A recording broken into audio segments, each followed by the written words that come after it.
I found out my fiancé cheated, 2 weeks before our wedding. I learned this while at our friend's destination wedding where I can't leave and have to play it cool. My 25 female fiancé, 28 female, and I were supposed to get married in 2 weeks. We've been together over 6 years and lived together most of that time. We have known each other for 8 years now. Relevant to the story, I'm a lesbian and she is bisexual. We've built a wonderful life together, and I was excited to take the next step. I truly thought I knew this person. I'm typing this from the hotel of our good friend's destination wedding. They got married yesterday. Today and tomorrow were supposed to be for fun and to celebrate in the local area. They have not been very fun for me. After the ceremony yesterday, my fiancée got rather intoxicated. She fell asleep like a rock after I helped her wash up and get dressed. She was out. So I took the opportunity to do something I now regret, but at the same time was probably the best decision I ever made. I snooped through her phone. I wish I had a better reason for why I did it, some big Sherlock level hunch, but I don't. I did it because we're getting married soon and I wanted to see what she was saying to her friends about me and the wedding. She was being a bit more secretive with her phone, which made me curious. I did it for the same reason people wish they had mind-reading powers. I searched her texts for my name. Nothing mind-blowing, and it was actually very positive. I was feeling a little warm and fuzzy. That's when I got the bright idea to search for the word sex. I wanted to see if she talked about our intimate life with her friends. Maybe about what she liked the most or didn't like. Instead, I pulled up texts with a man, a friend of a friend who lives several states away. They sent each other photos and SX texted. I kept scrolling up and up until I came across the nail in the coffin. He had traveled to our city so they could meet up for coffee and lovemaking. The evidence was complete as could be, sealed with a selfie of them together that he sent her. She couldn't even be bothered to delete them. I hid in the bathroom and shook like I was possessed. It felt like a nightmare and part of me still hasn't accepted it. So this began the worst 36 hours of my life so far. I couldn't confront her without causing a scene at my dear friend's wedding. So I've pretended that everything is normal. Not very well. I did have a couple nauseous spells I had to explain away. But I've been doing the hugging, kissing, laughing, and I love yous all day while we've all been trying to have fun at this wedding celebration. I feel like I'm dying. I keep playing the texts over in my head and running through what I'm going to say to her the second we get home. I thought about staying in the relationship, partially to avoid the total embarrassment of being that person who canceled a wedding last minute. But I realized I would be setting up my life for failure if I did. There are several things looking back that are red flags, namely the timeline of when she ended her last relationship before starting ours. She swears she broke it off with her old girlfriend before we started dating. The old girlfriend had a different story that I brushed off when my fiancé insisted that she was insane. The old girlfriend does have issues, but I think she may have been telling the truth about this one. I think my fiancé is a serial cheater. I hope I have the strength to make it through tomorrow and the 10-hour trip home, as well as to do what needs to be done. Best part is we also work together at the same small company and just bought a house together. Unraveling this will be difficult. Update: the saga continues with my life looking like a crappy movie, with nothing going as I thought it would.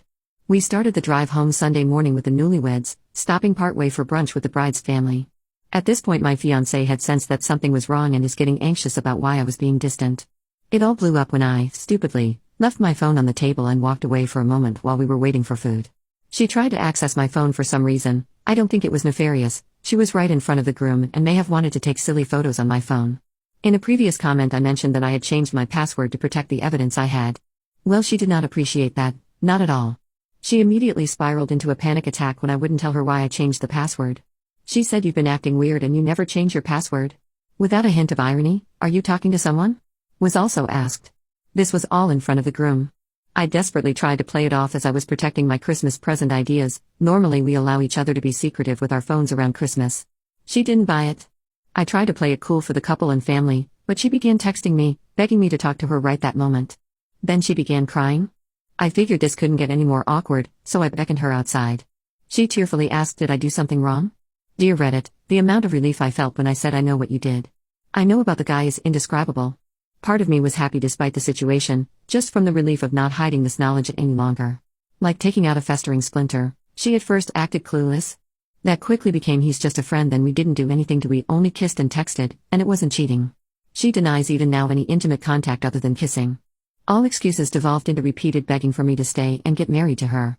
She didn't even say I'm sorry until I pointed out that she hadn't even apologized in between excuses. I truly do not know this individual. You don't have to believe me, but I literally had some of your words ringing in my ears while she spoke. I held strong on us separating and canceling the wedding. I finally got her back into the restaurant on threat of embarrassing her in front of all these people if we didn't return to our friends, not proud of that verbiage, but she was refusing to leave the parking lot to go back inside. I quickly ate my cold brunch and she stared at hers, shell-shocked. By this point, it's painfully obvious to everyone around that something is very wrong. I reassured our friends multiple times that we are okay and the situation has nothing to do with anything they did. I'll tell you more later, but let's just get home for now. I didn't want to tell them the truth right then and subject us all to a long car ride with that knowledge hanging in the air.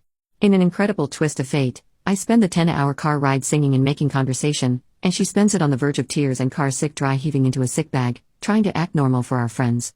I must have seemed like a psychopath. I was so lighthearted from finally getting the weight off my chest. The groom, bless his heart, tried to bring up our wedding plans multiple times, and I redirected with jokes or anecdotes from their wedding. Side note, did you know that 99% of road trip songs are about romance and or breakups? We listened to Adele's Hello from the Other Side twice, once belted by the bride and once by the groom. Get me out of this cliché nightmare. We make it home, and the fun only just begins. I did text the couple to apologize for our weird behavior and inform them about the cheating and cancelled wedding. They have responded with messages of support and understanding. The details are already hazy, but I essentially repeated in no uncertain terms that we are no longer together, the wedding is cancelled, she will be sleeping on the couch and I expect her to move out. She became completely hysterical, following me around the house trying to hug me and repeating phrases, such as "we can fight for this together," and "I love you," say it back. I'm sad to say that things took a very dark turn. She was constantly making threats of self-harm, how she wished to pass away. In addition to the normal kitchen knives, I also have an extensive knife collection and several firearms. I ask her point blank multiple times if she intends to hurt herself and she responds with, "I can do what I want, and you don't care anyway." She watches me clear my firearms so she can't use them and says, "You don't think I'll find another way?" I let her out of my sight for a moment. She goes to my knife collection drawer and takes one I gifted her years ago, a small folding pocket knife. She's crying out that it's hers and I can't take it, she can do what she wants with it.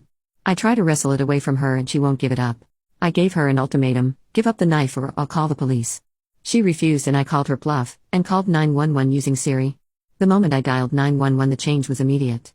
We have a friend who was Baker acted and my fiancé is terrified by their stories. She immediately gave up the knife, apologized, and calmly sat on the couch. She claims she lost herself in the moment then regained control. In her defense, she was having a visible panic attack. The police were incredibly kind and professional. They eventually decided to not BA her, since she was now calm and said she was not planning to harm herself. I actually agree that this was the right call. I think seeing the police was enough to tether her back to reality.